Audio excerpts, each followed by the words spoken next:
Hello दोस्तों, स्वागत है आप सभी का हमारे YouTube channel Shorthand Hospital में। Please subscribe my channel and press the bell icon. Be ready for dictation 5 seconds।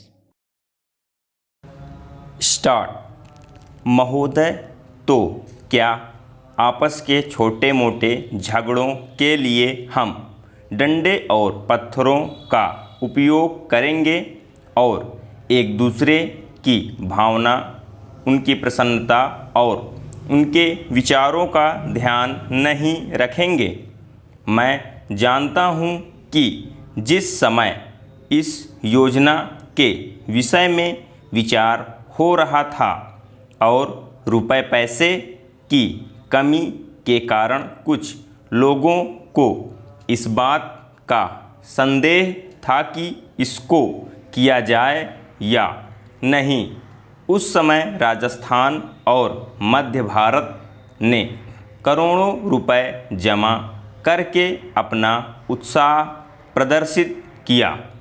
इससे लोगों में केवल उत्साह को ही प्रोत्साहन प्राप्त नहीं हुआ, बल्कि उनमें सहयोग की भावना का भी विकास हुआ, क्योंकि इतना बड़ा काम यदि ऐसी भावना पर नहीं तो और किस भरोसे पर हाथ में लिया जा सकता था। मैं चाहता हूँ कि आप में से प्रत्येक इस काम को अपना काम समझे और इसमें यथाशक्ति सहायता करे और इसको पूरा करा दे। कल मैंने सुना और मुझे यह देखकर बड़ी प्रसन्नता भी हुई है कि आप लोगों ने यहाँ पर किसी एक ही स्थान से नहीं बल्कि सारे भारतवर्ष से आदमियों को बुलाया है और वे आकर काम कर रहे हैं।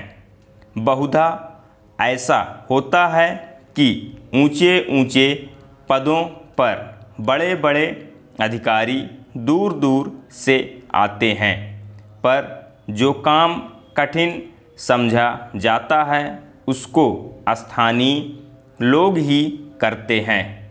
इसके विपरीत मैंने यहाँ यह भी देखा कि केवल ऊंचे पदों पर ही नहीं बल्कि पत्थर तोड़ने तथा पत्थर काटने जैसा ठेठ मजदूरी का काम, जो कठिन काम होता है, मद्रास से लोग आकर कर रहे हैं। यह हर्ष की बात है।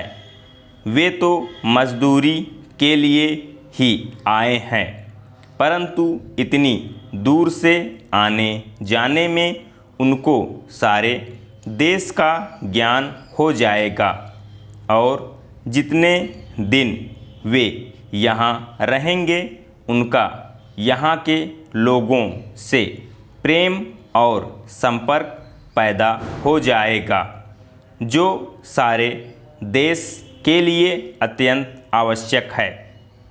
यह देश इतना बड़ा है और इसके निवासी इतने अधिक हैं कि जब तक सब राज्यों के लोगों का परस्पर थोड़ा बहुत परिचय कराने का विशेष प्रयत्न नहीं किया जाएगा, तब तक सबका सहयोग नहीं मिल सकता। हमारे पूर्वजों ने इस सारे देश को सदा ही एक माना और इसीलिए जब शंकराचार्य जी ने दिग्विजय की तो उन्होंने हिंदुस्तान के चारों कोनों में 4 मठ स्थापित किए। प्रत्येक स्त्री पुरुष के लिए चारों मठों का दर्शन करने का महात्म्य प्राप्त है। सभापति महोदय, जिस विधेयक पर इस सदन में चर्चा हो रही है उसका इस देश के अधिकांश लोगों ने और इस सदन में भी अधिकांश सदस्यों ने स्वागत किया है। इसलिए इसमें दो राय नहीं हो सकती कि यह विधेयक जनोपयोगी है। यह ठीक है कि कुछ लोगों ने, जिनके निहित स्वार्थ हैं, इस विधेयक का विरोध करने की हिम्मत की है। ऐसे लोगों में जनसंघ और स्वतंत्र पार्टी, जिनकी पूंजीवादी नीतियां हैं, उनका विरोध करना स्वाभाविक ही है। मैं आपके माध्यम से मंत्री महोदय से कह रहा था कि जहां तक विधेयक का स्वागत करने का प्रश्न है, यह जनोपयोगी है। जहां मैं इस विधेयक का स्वागत करता हूं, वहां यह भी निवेदन करना चाहता हूं कि इस कानून को सफल बनाने के लिए, जैसा प्रधानमंत्री ने सदन में अभी कहा, जो लोग इसका स्वागत करते हैं उनको उचित दृष्टिकोण और ईमानदारी के साथ काम करना चाहिए। हमारे देश ने गरीबी को दूर करने के लिए पंचवर्षीय योजनाओं के माध्यम से योजनाबद्ध तरीके से विकास के कार्यक्रम को चलाने की नीति अपनाई है। विधेयक के सिलसिले में जहां यह विरोध किया जाता है कि इस विधेयक से एक तानाशाही पैदा होगी, अधिनायकवाद होगा, वहां मैं यह निवेदन करना चाहता हूं कि यह विधेयक उन लोगों पर जो पूंजीवाद के जरिए से, एकाधिकार के जरिए से हम पर नियंत्रण रखना चाहते थे और उनकी पूंजी इस विधेयक के अभाव में बैंकों के माध्यम से बराबर बढ़ती जा रही थी, रोक लगाता है।